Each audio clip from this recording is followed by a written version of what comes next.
Well, the nature of my lecture was around alpine grazing and the balance between scientific research on the one hand, investigating the impacts of alpine grazing, against a long-held tradition, a custom that alpine cattlemen have been carrying out for about 150 years. So on the one hand, we have scientists who are doing work in the field trying to measure quantitatively the impacts of cattle and other users in these really high alpine environments, against what people have been doing for many generations and who have a very strong affinity and attachment to the land, and who obviously feel very strongly about maintaining those traditions.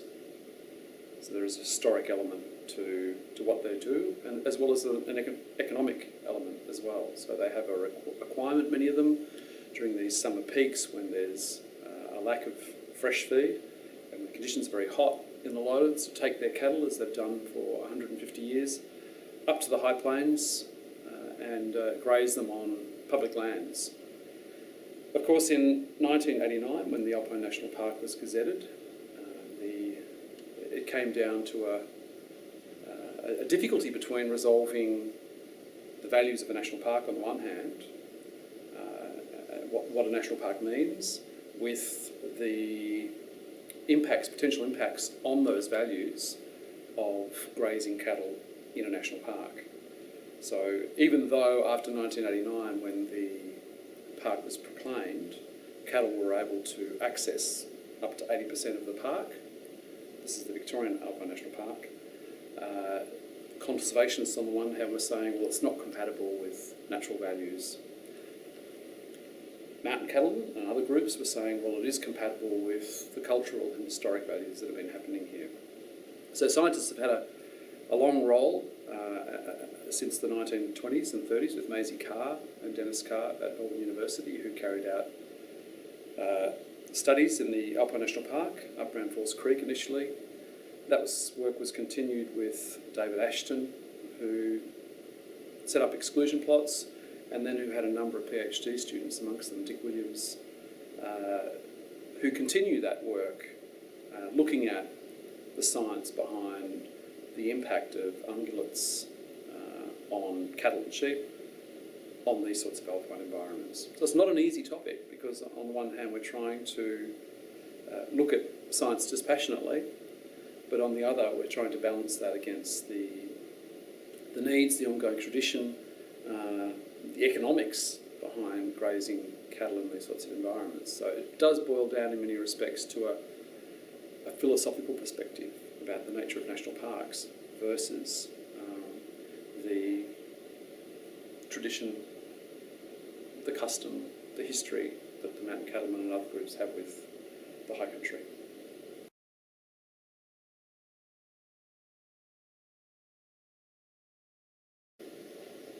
So the work that scientists have been doing up on the Victorian High Plains continues that long tradition, and it's really about gathering data. So looking at long-term generation of species, patch dynamics, looking at the effects of fire on alpine communities, but also the relationship between fire and grazing, and trying to answer some of the questions about the long-held hypothesis that grazing reduces blazing.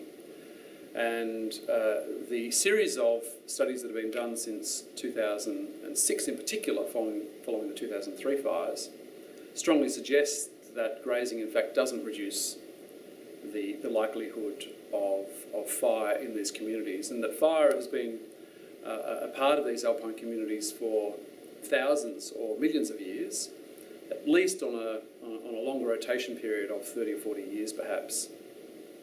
The thing about science is that it's dynamic, and there's a degree of uncertainty with the results. So what scientists do is they look at data, they interpret it in particular ways, they measure it against what has been done previously or elsewhere in these sorts of systems, these high altitude systems, and they substantiate hypotheses or reform them on the basis of the data. So that can be used in various ways, and there are interest groups we know that, and I'm not particularly pointing the finger, certainly, at any of the groups involved in this debate. But science can be used, and the outcomes of science can be used in particular ways, depending on your perspective. We would always say that science has to be based on quantitative data, measured against what else has been found and discovered, and then hypotheses being reformulated on the basis of that. And hopefully we can use science and the experience of scientists to formulate public policy, perhaps to inform government legislation, particularly into these realms around public land, the use of public land, the balance between private profit versus, say, public benefit. And of course, it's not just cattle and cattle grazing we're talking about, it's those other impacts, economic impacts associated with perhaps horse riding in alpine environments, recreational uses of alpine environments like skiing, even bushwalking in these environments. People be restricted to certain parts of highly vulnerable areas. Summer and winter use of these parks. The parks being used for water catchment and other means. The nature of science means that it should be used to inform good public policy and effective government legislation.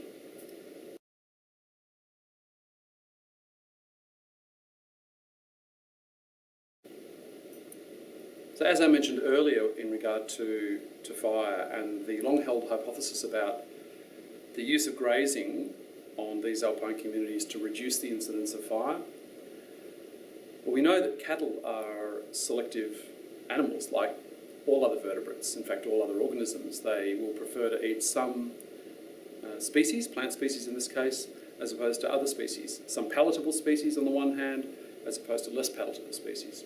The most palatable species are those that are found in the herb lands, the herb fields and the grassland communities in these high alpine environments.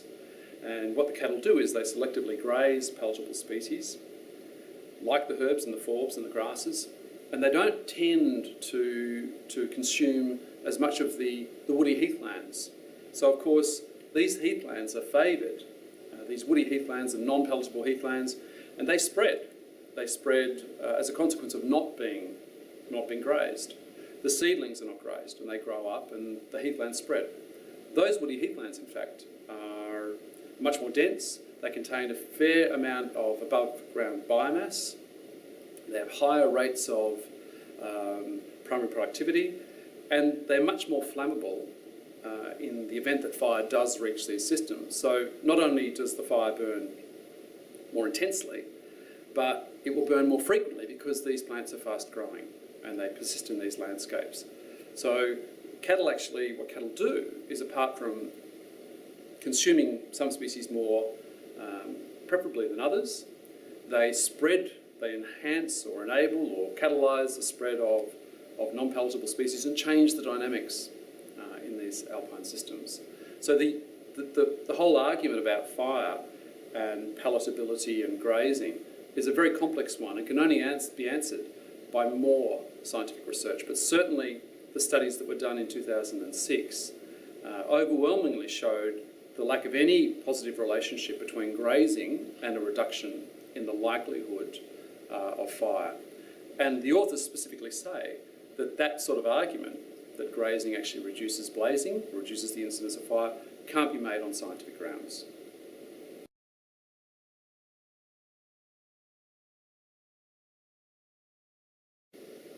In addition to the palatability issue around cattle selectively feeding on some species as opposed to others, we know that cattle need to drink, and the most accessible points for water access on the high plains or in these alpine environments are the sphagnum bogs, the wetlands, the marshes that provide access points for water.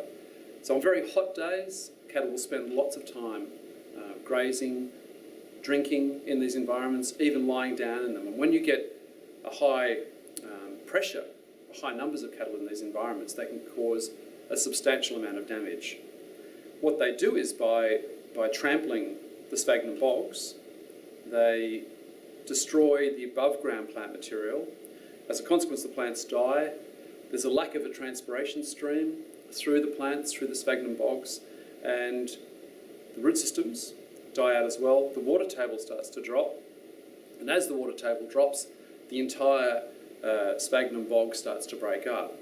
When that does, not only does the sphagnum bog or these filtration systems lose their capacity to hold the water, to retain it, and to release it as much cleaner, fresher water, but the water flows away very quickly. It takes sediment with it, it erodes the valley base, and where the water enters catchments, it carries that silt with it. So those water catchments use their amenity, their value as vessels or avenues of fresh water. So the sphagnum bog issue is a big one, and that early work was carried out by Neville Walsh at the Herbarium back in the 1970s, and of course we know that that's a fundamental and major impact of cattle in these high altitude environments. Other elements include the fact that cattle produce faecal matter, and that doesn't break down very rapidly in these very cold environments. In that faecal matter are an abundance of seeds and other propagules brought up from lowland communities, from the lowland pastures, and carrying a range of weed seeds, including sweet vernal grass, some of the dandelions. Some of the really common weed species you see in the lowland pastures are now becoming much more abundant in these high altitude environments, and they're able to survive in these because they produce lots of seeds. They're much more capable of surviving in harsher environments than the species that are, in fact, have grown there, because they don't have the growth rate of many of the weedy species.